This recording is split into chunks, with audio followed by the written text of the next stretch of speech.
politics, and I only became an MP in 2013. Okay. So you can conclude from there, and then we'll discuss more after the court case is over. All right, let's stay away from that case, since you're seeking compensation from there. People want to have, or want to hear from you directly, tell your side of the story. Because coming back to the Minister of Health, we heard of scandals, in the manner things were being handled, including gaps in the handling of the COVID-19 donations, and, the honeybee scandal involving the procurement of expired, or shall I say defective, drugs and condoms, among many other things. What is the truth behind this story? Because I know it got its day in court, but we didn't get to hear testimonies. Nobody did get to testify. We heard about the acquittal. We saw the technicality in which you and the others that were accused were acquitted on that technicality. So we want to hear the story from you, Dr. Chilufya. What's the truth behind this story? Peter, I want to emphasize that first, I'm a trained medical doctor, certified medical practitioner of medicine, and I have never, and I will never, expose people to expired drugs or to leaking condoms. I swore oath to save lives, and I've spent my 23 years either saving lives or building health systems to save lives. And therefore, I would never be reckless as a certified practitioner of medicine and a doctor who took oath to expose the public to expired drugs or to leaking condoms. Politics that insinuate these are the ones that will kill people, because people may shun medicines thinking they're expired or condoms thinking that they're leaking and then die because they have no access to these key interventions. I want to state that in my tenure as Minister of Health, we never procured expired drugs. We never procured leaking condoms. And anybody who has evidence to the contrary must be put to strict proof. We shouldn't defile science for political expedience. We can't sacrifice medicine at the altar of politics. And it's important to be factual whenever we deliberate on these matters. You see, the public is gullible, and some people take what they read on social media and in some media, whatever they read as true. Mm-hmm. So when you scream loud and say people were exposed to expired drugs, look, you are polluting the public perception of the health sector. And it is important that we recognize the imperative of factfulness when we're talking science. Zambia has, like many other countries in the world, have a very solid and robust pharmacovigilance system. We have an institution called ZAMRA, that looks at the safety of medicines and medical supplies and medical allied substances, the issue of adverse reactions to medicines. So the system is solid enough to avoid exposure of the public to drugs that are expired or condoms that are leaking. We inflamed the nation with such statements: expired drugs being consumed by the public, leaking condoms being used by the public. There is no proof anywhere that this is happening. You see, the world has set standards. There are World Health accredited laboratories that will be used to ascertain the quality of drugs, the quality of medical allied products. So if there's a dispute, when you have a challenge, if there's a dispute with any product, there's a contractual obligation to get a third party and ensuring that you test in a WHO accredited laboratory. I challenge anyone here to bring us results from a WHO accredited laboratory that state that Zambia ever procured expired drugs. Are you discrediting the lab tests that were done here in Zambia? Which tests, Peter? By ZABS. because we got the stories from there. They gave us the report to say, after they tasted, some condoms were leaking. We saw videos of them testing those condoms, those leaky condoms. Issues to do with these drugs. Did they expire after they were taken into storage, or were they expired at the time, they were procured by the ministry? Because you flagged them off. They arrived in the country a day later. We saw you flagging them off to be distributed. Well, So I don't know about a just- day. I don't know about a day later, but I want to, and I'm not a spokesperson for ZABS. Okay, And but all I'll can- tell you is that in my tenure as minister, no expired drugs were procured or distributed or dispensed to the public. No leaking condoms, and any institution in this country that claims that they were leaking condoms should be put to strict proof. And we know that there are results in public domain from WHO accredited laboratories that assure the quality of the condoms, the gloves, and that that report on the quality of the drugs that were brought in. Like I said, politics should never pollute science, and factfulness is imperative, and therefore you can claim all you want to claim, but bring the evidence on the table. So let the Zambian people have closure on this subject. It is important that anybody who cries foul and says that these drugs that were procured were expired, or that these leaking condoms were expired, let them come to the table with internationally accepted norms and say that this is the situation. I challenge them.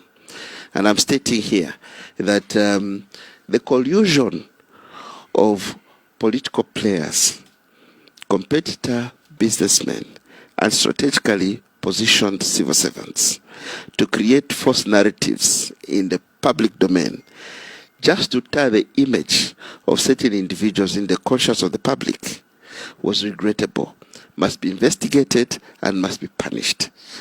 Because we cannot inflame the nerves of the nation with false reports just in the name of settling political scores. But what happens? What happened to those drugs that were recalled? Because there was a recall of drugs. I will tell There you, was a recall of those condoms. This is are you, the- are you saying that we after the tests were done, as a nation, we recalled medicines and condoms that could have been used and were very, very okay for public consumption? Peter, let me spend a few minutes to talk about pharmacovigilance. Okay. Every year, globally, the Americas, Europe, Africa, they record drugs that may have certain challenges unforeseen in specifications. This is just like you hear that Toyota Japan has recorded vehicles, or this company has recorded its products and the like. It is a surveillance mechanism meant to ensure that the public is not exposed to products that don't meet specifications. Now, not meeting specifications, maybe for various reasons. It may be an error at manufacturing level. It may be an error that happened in transportation. And when the system is alert enough to detect that, they will recall. That is extremely different from getting a drug that was supposed to be consumed by December 2019 and it is being supplied into December 2021. It's expired. So surveillance for safety of commodities to be used is done in medicine. It is called pharmacovigilance. Surveillance that looks at adverse reactions for drugs that we utilize at facility is recognized under pharmacovigilance. Now, what I'm saying here is that while we look at products as they come in, we even go further. We look at products as we utilize them. If there's an adverse reaction, we have forms that we fill in and we investigate. Anything that shows any challenge, any threat to health, we recall. Now, it's extremely important to choose words correctly. When you talk of expired drugs being dispensed, you're talking of drugs that cannot be used because their shelf life is done, and therefore they are now toxic. When you talk of a drug that does not meet specifications, either because there was an error in a one batch or two batches out of 100 batches, and you record them, that is surveillance for safety. That happens globally. And every year, Europe, America, Africa records drugs in that line. It's called pharmacovigilance. It is not criminalized. You should ask yourself a question: why it became pharmacovigilance in the matter of that you're talking about became an issue. And that's what should raise your index of suspicion. While I'll tell you that go to any institution in this, go to Zamra, go to health, go to medical stores, go to the Ministry of Health, and look at how many drugs, how many medical products we record annually, including donations we record annually, based on our alert surveillance that picks that this may not meet particular specifications. These don't come to the public domain. And we wanted to create a particular narrative. That's why we politicized the issue of the drugs and the condoms you're talking about here. So I want to go on record and state that this country, at least under my tenure, no expired drugs were procured. No leaking condoms were procured.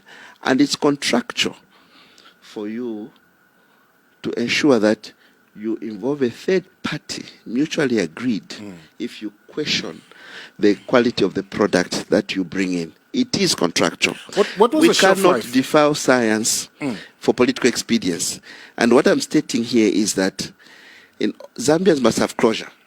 They've never been exposed to expired condoms. They've never expired drugs or leaking condoms. And it was all procured.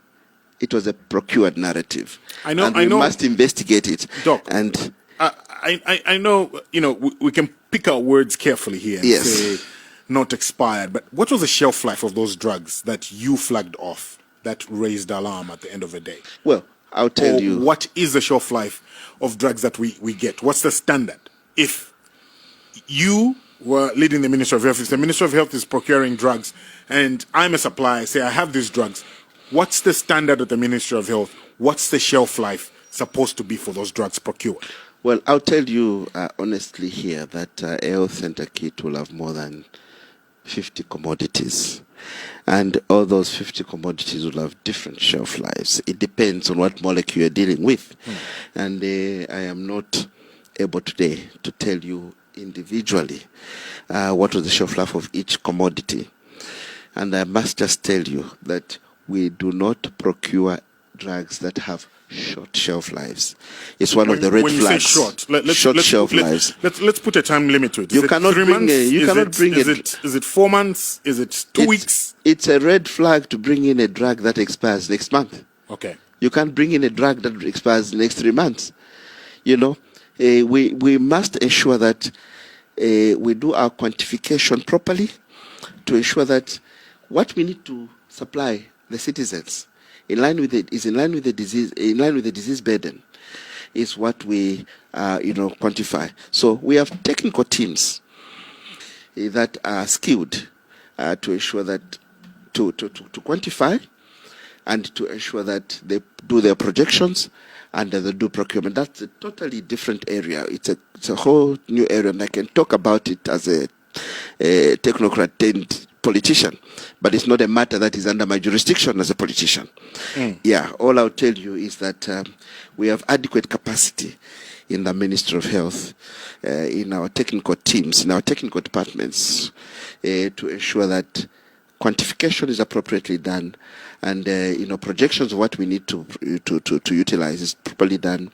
And my role as minister is outside the purview of these quantifications, projections, and procurements and the like. But as an overall head, the buck stops with you. Yeah, as an overall head, I can assure you that I don't have reports. I never had received reports on my table of expired condoms, expired drugs, leaking condoms, and I can stand today firmly, head high, and say that let us not decoy the population from the successful transformational agenda that the ministry underwent under our tenure, where we built infrastructure to to push towards universal health coverage, more than 500 health care facilities, primary health care facilities, more than 6 specialist hospitals, the first medical university, where we reformed healthcare financing, coming up with the National Health Insurance Authority, and today out-of-pocket payments are being challenged, where we have a framework for health security, and National Public Health Institute is ensuring we're all safe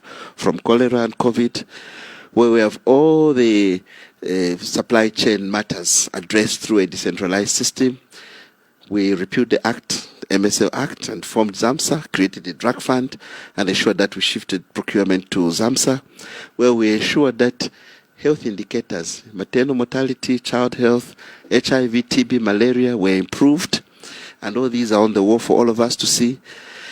So we posted deliverables, our transformational agenda towards universal health coverage, our reset agenda to health care, where we looked at the whole continuum of care from promotive to curative, preventive, curative, rehabilitative, palliative, was on the wall for all to see, with indicators improving appropriately.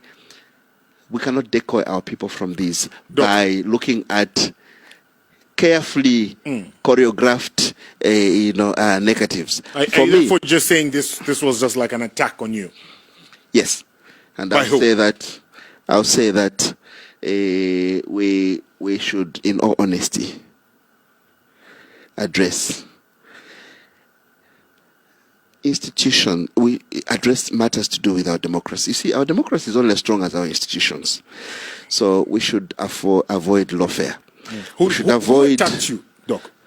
I am going to state generally here, and I will not defame specific individuals. But I will state generally here, for politicians across the aisle, that we hold power in trust for the people. And we need to ensure that we protect our citizens, all citizens. And we should ensure that our institutions of governance are not manipulated just to suit a specific political agenda. And I'm saying here that, in all honesty, as we battle politically, internally or externally, we should avoid the use of the law to create a particular narrative, to blemish the image of particular individuals, to push particular agenda. I hate to see the politicization of health. If you want to tar the image of someone in the health sector, you want to sloganeer about expired drugs, which don't exist. You are insulting the professionals in the health sector. That's a system that ensures that there is no procurement of expired drugs. If drugs expire on the shelf because we no longer use them, that's totally different from procurement of expired drugs. And I'll tell you honestly, if we have drugs that are new on the market and they've got better efficacy, as in, for instance, HIV drugs that will reduce viral load, improve CD4 count in a relatively shorter period compared to other drugs, we'll transition our patients to newer molecules. Now, if you find those drugs not in use for a year, there should be a budget to get rid of those medicines. And that happens. So to politicize it and try to get political mileage out of it is wrong. Okay. And all I'm stating here as I conclude on this subject is that let us not defile science. Let us not sacrifice health or science at the altar of politics. So you will not be specific on who actually, was attacking you, whether it's in... I will tell you that this is a very strong cartel of politicians, my question competitor businessmen, and strategically positioned civil servants, and the subject of another day. I'll just ask you this, to just zero in on specifics by myself. Was it a PF internal fight? I will not shy away from telling you that the internal squabbling within the PF contributed significantly to its loss. And I will not shy away from telling you that the PF committed suicide. And I'll tell you that we could have done better by focusing on the positives that the party posted, other than fighting individuals who just worked hard to push the president's vision and who wanted to push the development agenda for the people. Okay. Yeah. My next question will be, why did President Galungu fire you, if you gave him this explanation that you just gave us? Well, I'm a man under oath, and I will tell you honestly here that my letter of dismissal had no reason. And the appointment to a political office is the discretion of the head of state. The disappointment is his discretion too. He doesn't need to give a reason. Mm-hmm. But the protection of my professional integrity is my responsibility. And I will allow anybody to take away political responsibility from me, but not to tamper with my professional integrity. That I shall fight with the claws of a lion. Okay, in case you're just joining us, we have Dr. Stella Chilufya on the Hot Seat Radio program. We're live on 87.7 here in Lusaka, live on 93.3 in Lusaka surrounding areas, as well as DSTV channel 912, GoTV channel 301. The PF is going through a rebrand, and so many people, so many individuals are positioning themselves to, take over presidency or any other position, Secretary General. We've had those positions that have, that are available. Which one are you vying for, Doc? It's not so much of what position I'll be vying for. It's so much about what the people see in individuals within the party and who they want to be their leader. And I think we must all be magnanimous to respect the will of the people. And so people will decide who they want to be their leader.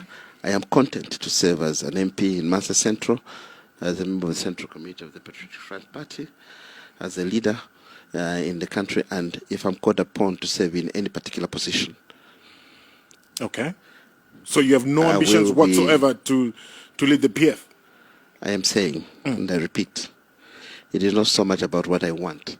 It is a lot about what the people want and what qualities people see and what people request each of us to take up. So I am available to serve in any position that the people of this country would want me to serve. All right, so how are you taking the rebrand process? Because we know that... we just need to be honest to each other and ensure that where we need to be truthful to each other and think we made mistakes, we must be open. Where we think we were toxic and we fought each other, we must have a truth, commission and reconcile genuinely. And we must do an honest reflection, sober reflection of what transpired and then, rebuild. Is that possible? Playing around with, words like rebranding, with being rhetorical about rebuilding won't work. It's important that we reflect, we have a deep and sober reflection of what transpired and agree honestly to address honestly, what went wrong. And that is what will be called rebranding. And we will not do well to deny what was happening. So if there was corruption, let us scorn it. Let us frown collectively upon corruption. If there was cadreism, let us frown upon, cadreism. But we must ask ourselves questions and demand honest answers. And we must be magnanimous to address all the challenges that we face if we are serious about rebuilding. Otherwise, it's a futile exercise. Just from what you've said, I can tell your tone still hints at divisions in the PF, where you had this introspection as a PF, and you came back to the public and said, listen, we've heard what you've said. You had these questionnaires go around the country where people said what they were unsatisfied with when it comes to the PF. But it seems like this fight is more, or this rebrand is more internal than external. Because I want to bring your attention to a certain popular, what should I call it? You used the term earlier on. Is it a clique or cartel? A cartel, thank you, called Luapula United. And you were rumored to be the lead of this Luapula United that was supposed to take over the PF. Those were the falsehoods, that, characterized, our existence. There's nothing like Luapula United. Have you had open conversation about this Luapula United? Well, we need to have open conversation about it. But what was Luapula United? I never participated in any meeting or forum that was called Luapula United. And I can tell you that was a hoax. And we need to confront lies in politics. Politics be a battle of ideas. And I'm talking about politics, practiced across the aisle.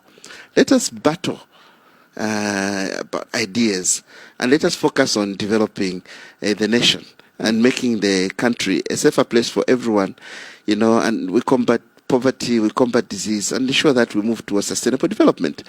And as we ply this trade, we must raise the moral standard and shy away from lying. We cannot be creating, perceptions or procuring narratives just to settle scores. No. Issue of Lopla United just never existed. If you ask me, it was a hoax, like many other hoaxes that led to various wrong perceptions about the party and government. Because sometimes you get into this situation where you think that by tarring the image of Peter, you are destroying him, yet you are destroying Hot FM. So you must ensure that you look at the bigger picture. So I am an open person, and I'll tell you that we need to honestly introspect and not rubber rouse about what happened. We must face the questions squarely and demand honest answers of ourselves. Consult broadly with the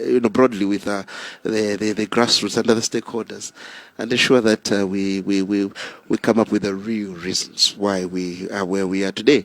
Okay. And if we won't do that, then the rebranding process is a mockery. Well, it must be informed by evidence, it must be a scientific process. Okay, clearly there's a bigger conversation to be had in the patriotic front from what you just said. And I love the fact that you're being very, very honest about it. And that conversation needs to be had among, regarding all these issues that we've raised today. As we bring this program to a close, I know we said it a bit late. Unfortunately, I have to apologize to our listeners this morning and our viewers that I will not be able to open the phone lines for you to actually ask Honorable Chitalu Chilufya any questions today because of time. We're already running, past our broadcast time. We started the program slightly late. But I'm going to end with this. President Hichilema has launched a fierce battle against corruption in Zambia. And so far, a number of former government officials have appeared either before the DEC or the ACC for questioning. What's your take on the fight against corruption? I will not defend corruption. I'm a proponent of the fight against corruption. Only it must be methodical, it must be surgical, and institutions must operate without undue influence. It's a message to all of us politicians who were in power yesterday, who are in power today, who may be in power tomorrow, that we should assure justice for all citizens. Our democracy is only as solid as our democratic institutions. So we cannot afford to manipulate institutions. So I will support the fight against corruption. Only we must be surgical and ensure that those that indeed committed offenses are brought to book, not those that we perceive as political threats. And this is a message to the previous regime, to the current regime, and to regimes coming ahead. We hold power in trust for the people. We must be accountable and ensure that justice is for all. And we cannot afford to adulterate these institutions. It's for this reason that I said in my maiden speech in Parliament that I applauded President Hichilema's statement when he said he will reward honesty and frown upon honesty. Because there are institutions that are clad in constitutional immunity. Therefore, the individuals serving those institutions must be honest, must be above board, and should not be manipulated by anybody. And there must be a palpable distribution of power amongst the three arms of government. And we must ensure that every citizen is assured of justice. And no Zambian will criticize the fight against corruption as long as it is done along those principles I've spoken about. Doc, I'd like to thank you very much for coming through to the Hot Seat Radio program this morning. Well, Peter, thank you very much. And I will emphasize, I'm a medical doctor who took oath, and I'll never expose Zambians to expired drugs or leaking condoms. Let's keep politics away from health. Okay. Yeah. And those who thought they would push me into political oblivion using those lies have drawn a blank. There you have it, Dr. Shitalu Chilufya on the Hot Seat Radio.